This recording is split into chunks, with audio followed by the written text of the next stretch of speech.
Нэг удаан намайг пастор байжээ. Тэгээд ингээд сугаал номлохоор ерөөсөө гişүүд нь ингээд номлолын ихлээр дундаа ороод тэгээд гараа явдаг. Нэг удаа сугаал номлож исэн чинь ингээд гişүүд нь яг л боломжтой тусаар ингээд гараа явж шүү. Тэгээд номлоод исэн пастормоос ингээд гараа яваад сүүлээр 3-4 хүн үлдээд. Тэгээд пастор бол ингээд номлоо хийгээл хэлсэн. Нөгөө 3-4-өөс ч сүүлдээ 2 хүн үлдээд. Тэгээд 1 хүн үлдсэн байна. Яг 1 хүн үлдэхэд бол пастор ингээд номлолынхаа төсөлгийн хэсэгт яг шийдвэр дууцсан байна. Яг эзэн Иесусыг хүлээн аваач. Яг энэ үгийн дагуу шийдвэр гаргаач. Тэгсэн чинь нөгөө нэг хүн чинь яг суудлаасаа босоод өөрөө алхаад ирлээ гэнэ. Пастор аюу баярлалаа ингээд те. За энэ хүн шийдвэр гаргаад та яг огшоо өгч чинь да. Яг амиа гэж хэлэхдээ гэсэн чинь хурцсан. Пастор түлхүү өгөх гэсэн тас мэж байж байгаа. Яг пастор хүн бол те үнэхээр л одоо ханган борох номлодог байх хэрэгтэй. Гэтэ бас хэмжээ хязгаартай те номлох. Өнөөдөр номлыг аль болох богинохон дараа нь энэ өндөртэй байгаа бид хоол идэх юм шиг байна тийм. Энэ хоолыг бид иднэ. Амен. Амен. Сангийн бүдэр хамтдаа Ром номын 8 дугаар бүлэгт орчих юм. Библи дотор Ром гэдэг нэртэй Ром байдаг тийм. Зөвхөн өнөөдөр ч гэсэн одоо Италийн нийслэл Ром хот. Гэхдээ би 2020 онд Италийн нийслэл Ром хотод очиж исэн. Тэгээд өнөөдөр бол Ром гэдэг хотод үнэхээр түүх маш олон улс төр шашин маш олон зүйлийн төв болсон ийм түүхэн хот. Тэгэхээр бид өнөөдөр судлах чараа энэ Ром номыг бичсэн гэж Паулын тэр бас аялгч байсан. Аялах аялалтаа яг үнэхээр бол түүний маш том зорилго бол Ром хотод очиж тэнд сайн мэдээг тунхаглах ийм зорилготой байсан. За тэгээд Ром номыг Ром хотын зорилго бичсэн. Яг энэ захидлаа бичиж байхдаа манай эртний 55-аас 57 оны үед Коринт гэдэг хотод бичиж байхдаа Эч Паул маань энэ Ром гэдэг хотод хараахан амьдралдаа очиж үзсэн байсан. Яг над шиг мөрөдөлт байсан. Би 2023 он хүртэл Ром очиж үзэх юмсан гэж бодож ирсэн. Би очиж үзээгүй байхдаа Ромын талаар ярих ондоо. Очоод үзсний хувьд би Ромын талаар арай өөр юм ярив те. Гэтэл Эч Паулын аягүй сонирхолтой хизээж Ром хотод очиагүй, хизээж Ром чуулганы итгэгчдийг цайгаар хараагүй, амьдралдаа хизээж уулзаагүй тэр хүмүүстэй зориулж Паул цагтж бичиж. Тэгээд бүгд ийм бэкграундтай ийм мэдээлэлтэйгээр энэ 8 дугаар бүлгийг уншив. Тэгээд Ром номын 16 бүлэгтэй тэгээд одоо Паулын 13 захидал байгаа. Тэгээд 13 захидлын хамгийн урт захидал бас хамгийн алдартай захидал бол Ром. Яг энэ 16 бүлэг маань 1-8 дугаар бүлэг, 9-өөс 16 дугаар бүлэг гэж хоёр багтдаг. Яг үүнд 15-16 дугаар бүлгийг харах юм бол Паул Ром хотын захидал бичгтэй. Паулын зорилго Иерусалим ороод тэндээс хандив босгоод Ромч гэж хэлсэн санаа хандив явуулаа. Паулын гол зорилго байсан гэхээр зөвхөн Ром номд Испани гэдэг үг гэдэг. Паулын зорилго байсан гэхээр Испани явах зорилго байсан. Хамстар Паул Иерусалим ороод тэгээд тэндээс Испани явах төлөө бүтгүүлсэн. Хэрэг Паул Испани явсан бол Библи дотор Испани гэдэг захидал байх юм шүү дээ. Гоё юм. Миний дараагийн мөрөдөл Испани орж үзэх. За ингээд эхний 1-8 дугаар бүлэг буюу эхний хэсэг яг Ромд байгаа итгэгчдэд зориулсан бүлгийн дүгнэлт 8 дугаар бүлгээс эхэлж байна. Тэгэхээр 1-р бүлэг, 2-р бүлэг, 3, 4, 5, 6, 7 дээр бол Паул маш олон зүйлсийг Ром хотын итгэгчдэд зориулж хэлсэн. Энэ үгдийг өнөөдөр би таавал ингээд утгын хуваацаж ярих гэвэл бүгдийг энэ хоолыг идэхгүй болно. Тэгэхээр бүгдээр ямарс 1-ээс 7 хүртэл Паул маш олон чухал зүйлийг хизээж царайг нь хараагүй, хизээж уулзч байгаагүй тэр Бурхны хүмүүст хэлээд ингээд 8 дахь бүлгээр ихэхдээ хамгийн ихний хоёр үг миний уншиж байгаа Библийн шигдэл тэгэхээр одоо гэж. Энэ үгс өмнөх 7 бүлгээр ярьсан бүх зүйлсээ гэж Паул энд одоо дүгнээд тэгэхээр одоо миний энэ бүлдэл ярьсан бүх зүйлсийг би танад дүгнээд хэлэх юм бол Паул энэ 7 бүлгийн турш ярьсан бүх зүйлсээ бүгдийг дүгнээд ганцхан үг хэлсэн байна. Тэгэхээр одоо Христ Есүс дотор байгаа хүмүүст ямар ч ял үгүй. Амен. Амен. Амен. Паулын хувьд энэ 7 бүлгийн турш ярьсан бүх зүйлсийн үндсэн агуулга summary бичиг дүгнэлт хэлэхэд байгаа гол санаа нь ерөөсөө юу гэсэн мэхээр Христ Есүс дотор байгаа хүмүүст ямар ч ял байх гэсэн. За нэг 5% ял үлдэж магадгүй гэж хэлсэн үү? Үгүй те. За Христ Иесусд байж болно. Гэхдээ чамд нэг 0.5% ял бол үлдэж магадгүй гэж хэлсэн үү? Үгүй. Паулын ямар үг хэлсэн бэ? Ямарч энэ ямарч гэдэг үг математикийн шийдвэр ухаанаар тэг. Амен. Тэр нэг асуулт асууж байна. Өнөөдөр би баяр хайрыг нэг гадаалаа гэж баяр хайрын доор амьдарч ирсэн. Гэхдээ миний танихгүй хүмүүс төсөн доо. Зарим нь энэ шинээр ирсэн залуучууд байна. Зарим нь өнөөдөр ирж байгаа хүмүүс байна тийм. Одоо манай чукэл мичгөө би бүтэн сандрын түнэлийг тэр байгаас нь мэднэ. Энэ хүмүүсийг би аль хэдийн Христэд итгэсэн гэдгийг би мэдж байгаа учраас хадгалаад хийж байна. Чукэлч маань итгэвч учраас өнөөдөр бид итгэлээр хадгалаад явж байгаа учраас чукэлчд бол ямар нэгэн ял байхгүй гэж итгэж байна. Гэхдээ зарим нь мэдхгүй шүү дээ. Танихгүй шүү дээ. Би өнөөдөр анх удаа зарим хүмүүсийг харж өнөөдөр бид уучлаа тийм. Маш баярлалаа таавд орчихсон. Та нар маш зөв газар орж ирсэн. Амен. Амен. Ич Паулын хувьд амьдралдаа хизээж уулзж байгаагүй, хизээж ярилцж байгаагүй, хизээж зүс царайг нь хараагүй тэр итгэгчдэд Захари үг хэлсэн мэхээр Христ Есүс дотор байх юм бол ямар ч чамд ял байхгүй гэж хэлсэн. Амен. Ямар ч гэдэг үг өдөр энэ үгийг нэг сайн тогтоох. Ямар ч энэ ял гэдэг үгийг таах болоо үстэй. Бид амьдрал нэг тийм буруудлага байдаг шүү дээ.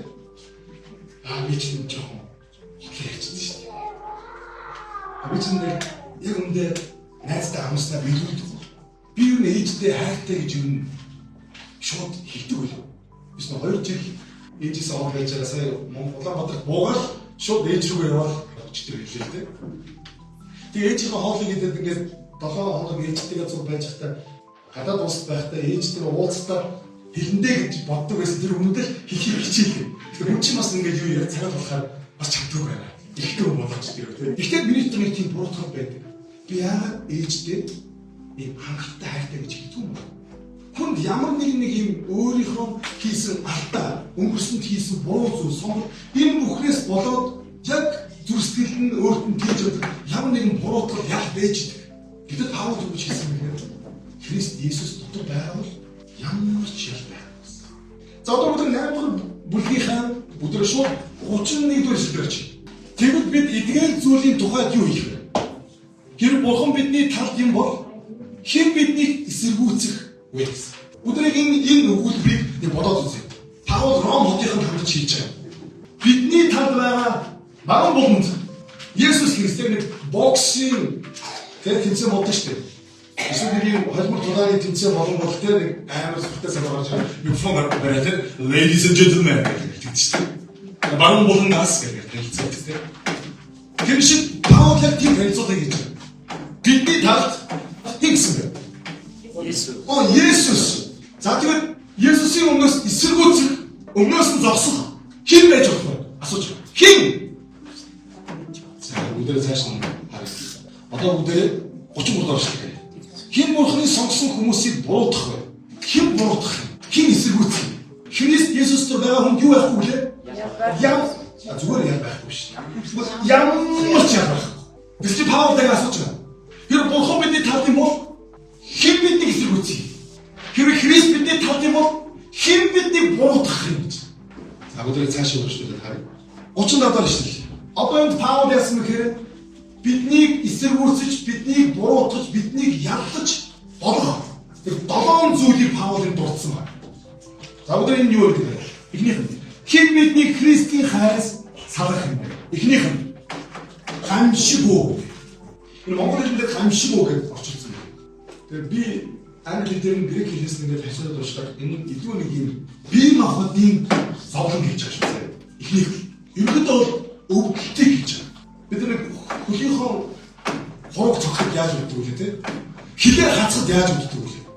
Би нэг яг өндөр төрөөл өвдөж амар зөөлөн халуухан ихний хэвлэл байсан нэг амар зөөлөгчтэй татаад ингээд тогтмоос нь татаад ингээд тэр бүгд өвдөж шээ. Тэр энэ өвдөлтийг гэж байна. Янз бүрийн энэ бие махбодын өвдөлт. Таны ноо өвдөж байна.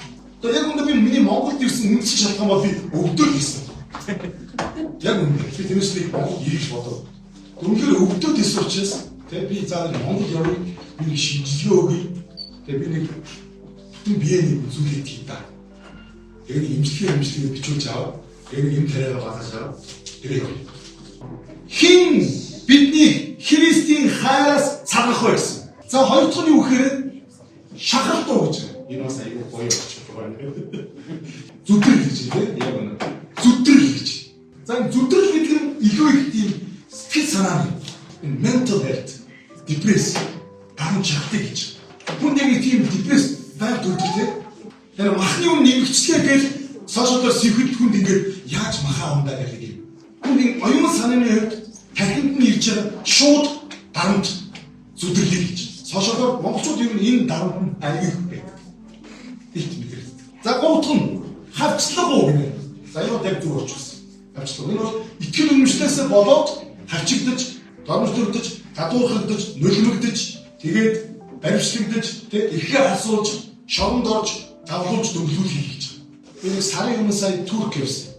Тэгээд Туркийн мишний захиралтай уулзаад залбирч байхгүй юу? Тэгсэн чинь тийм хүн бид цэцэрлэг түрээлэнд байхдаа за өдөрөө залбирцгаая. Гэхдээ би нүдэн нээлттэй залбирэн тэнгэрт бараа хийсэн минь биднийг энэ цуулсан баярлалаа шүү. Нүдэн нээлттэй гэсэн. Миний үед амьдралаа анх удаа мэдэрсэн мэдрэмж. Айгу гоё ч биш тийм. Тэгэд яг гэрэн тойрон айгу олон хүмүүс ингэ цахилаар явж байгаа. Турк өөрөө нөгөө исламын буюу галын шишин тоос учраас тэнд хэрвээ хэсэг бүлэгтэй нэг 20-30-40 хүн ингэ цэцэрлэг түрээлэнд бөөнөр нүдэн залбирч байгаа тэр амар эрсэлтэй тэр хүн өөр гадаад улсын юм учраас тэр ингэ асуудал гарна. Монгол бол айгу гоё. Бид нар одоо Сүхбаатарын хэлбэрээр очиад одоо аав намайг ашлаас гисэн чи яах ч биш үү тийм. Гэж байж байгаа. Тэгээд хамтлагыг хийж байгаа. Өсвөл үү. Энэ бас нэг зүйл болчих. Өлмөн зүрхэн байл. Өнөөдөр бол өсөхгүй байл. Өнөөдөр яаж ч өссөн хөгжинд нэг хатсан тал байсан тийм. За тэгээд дэлгүүр орвол атар талтай болчихно. Тэгэхээр яг энэ Паулийн захлыг бичих энэ үед бол жинхэнэ өсөглөн гэдэг зүйл байдаг гэсэн. Ган гачиг зур турхан болоход буруу орохгүй болоход ингээд ургацаа байдаг. Тэгээд идэх юм байна. Буудаа байхгүй бол гүрэл байна. Усан унсан байхгүй бол данс байна. Олив байхгүй бол тос байна. Ингээд ерөөсөө өсгөл. Дараагийн юм гэсэн. Нүцгэрлүү гэнэ. Нэг нь очилгон дээр нүцгэрлүү. Нөгөө очилгон дээр үгсэн мэхээр нүцгэн байдал гэж.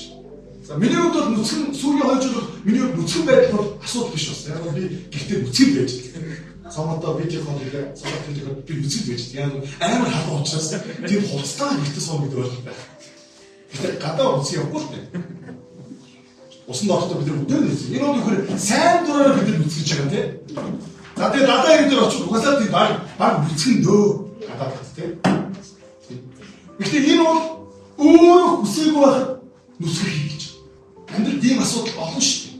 Бид нар яг үүндээ мэддэггүй эсвэл мэдэрсэн ч тэр хүний зовлонг хуваалцдаг болохоос ч өнөөдөр ямар олон өсгөөчүүд хүсээгүй байхдаа хувцсыг хүчээр тарьж хүчээр давж байгаа. Бид нар мэдчихэж байна шүү. Эртний тэр одоо Библийн цаг үед бол тийм баримчилж авчраад хувцсыг тайлаад тэр хүний хувцсыг ингээд олон нийтийн өмнө нүцгэж тайлна гэдэг бол хамгийн аимшигтай удаан доромжлол. Есүс хүртэл энэ доромжлол амссан. Түүний гадар хувцсыг хуваад дотор хувцсыг шотсон.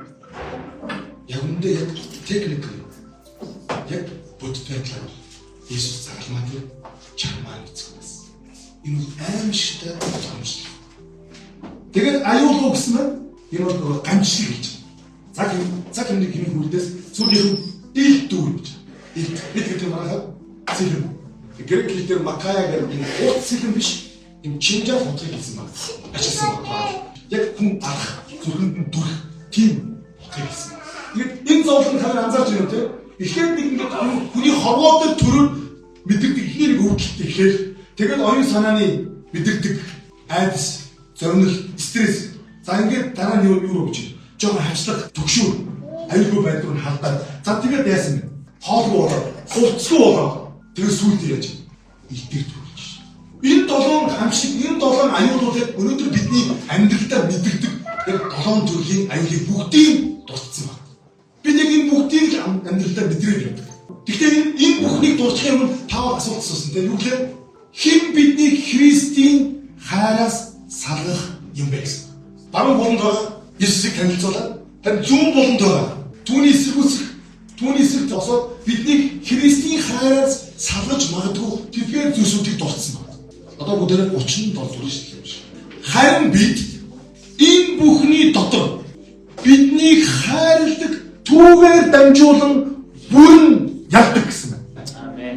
Нөгөө орчуулган дээр харин бид энэ бүхний дотор биднийг хайрладаг түүгээр дамжуулан давуулан дийлдэг юм аа гэсэн. Амен.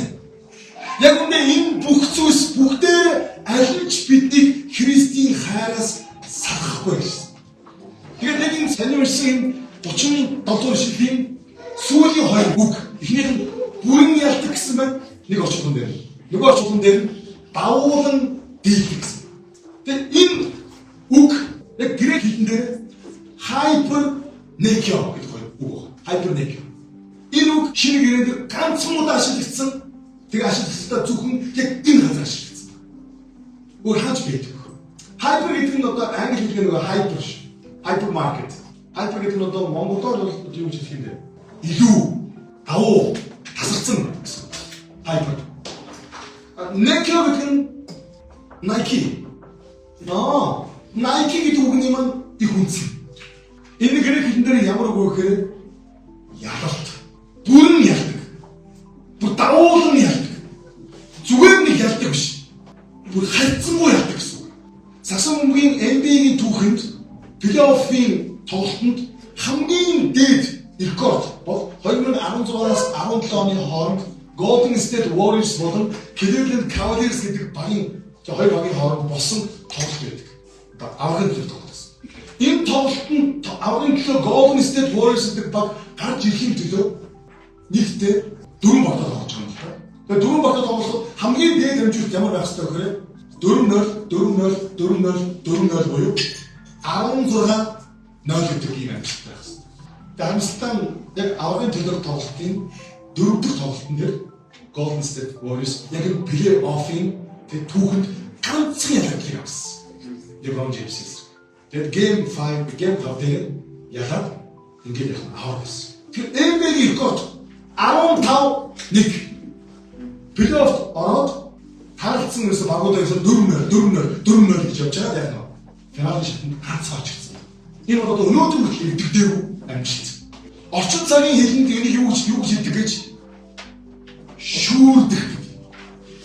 Хэрвээ бид Христийн талдаа бол хэрвээ бид Есүс Христийн дотор байх юм бол бидний эсрэг юу ч байсан хин зогссон ямар ч хүч байсан бид шүүрдэг.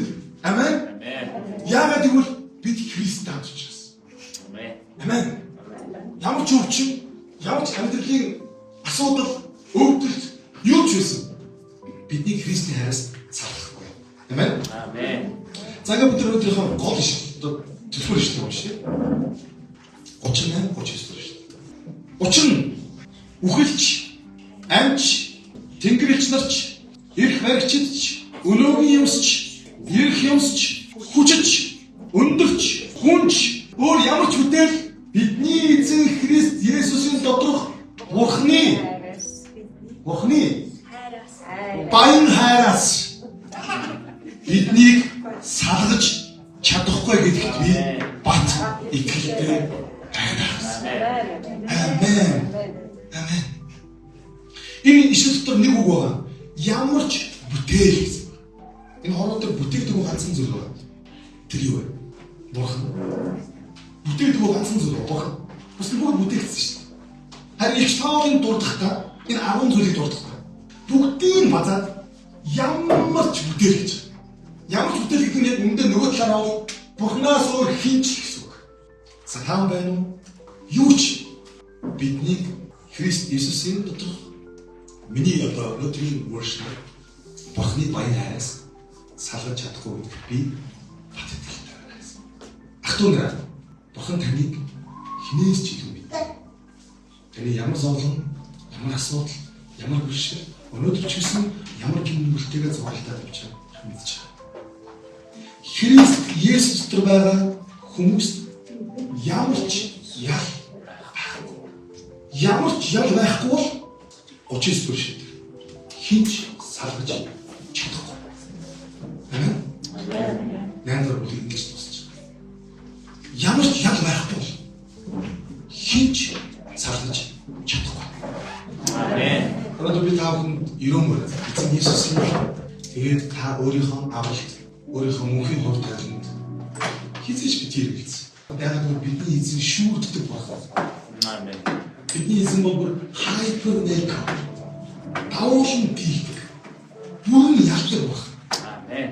Тийм учраас бидний ч 0.1% ял байх байна. Тэг ямар ч ял байх. Та өөрөө буруутгадаг бол та заримдаа өөрийнхөө хийсэн алдаагаас болоод сүмдээ ирж чадахгүй мэд. Өөрийгөө буруутаа мэд. Би ямар нүрээр цуглаанд очих юм бэ? Пастор. Би ч муу хүн шүү дээ. Та ингэж бодож байгаа бол би таны бодлыг өнөөдөр Библийн үгээр дамжуулан засч зөв болгох гэж байна. Та Есүсийг дуудан залбирчдаг бол та Библиэд итгэж байгаа бол таны өөр юу ч Бурханаас салахгүй. Амен. Юу ч. Амен. Досолос залбирцгаа. Баян хайраар биднийг хайрласан Есүс байна. Таны үгийн гайхамшигар дамжуулан өөрөөсөө тэгж хизээж холдуулахгүйгээр биднийг өөртөө авсныг өнөөдөр бид ойлголоо. Баярлалаа Есүс. Намайг хайрладаг энэ доо хүн нэг бүрийг хайрладаг төлөө. Тандаа баярлалаа. Тэр хайртай юунд ч дийлддэггүй хайр. Тэр хайрын хүч юуны ч өмнө сүлддэггүй.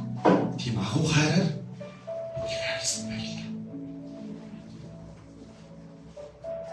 Тань дотор байхад бид бүгдээрээ ялгагдах ямар ч ялгаа учраас хинч биднийг тэр баян хайраас салгаж чадахгүй гэдэг.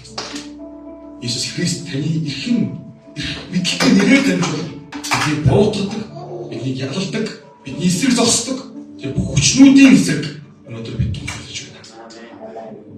Иесус өдөр болгон та бидний зүрх сэтгэлд ялан дийлж, даулан дийлж тандаа баярлалаа Иесус. Энэ сайхан ахмадуудыг, энэ сайхан залуучуудыг, энэ сайхан хүүхдүүдийг энэ сүмд та дуудаж баярсан тайлтаар юусэн баярлалаа. Энэ цаг мөчөнтэй талархах Иесус. Та алдаршиж та магтах болтугай. Зөвхөн Иесус. Зөвхөн Иесус. Тандаа баярлалаа. Таны эрхэм нэрээр гомдоотхан залбирлаа. Амен.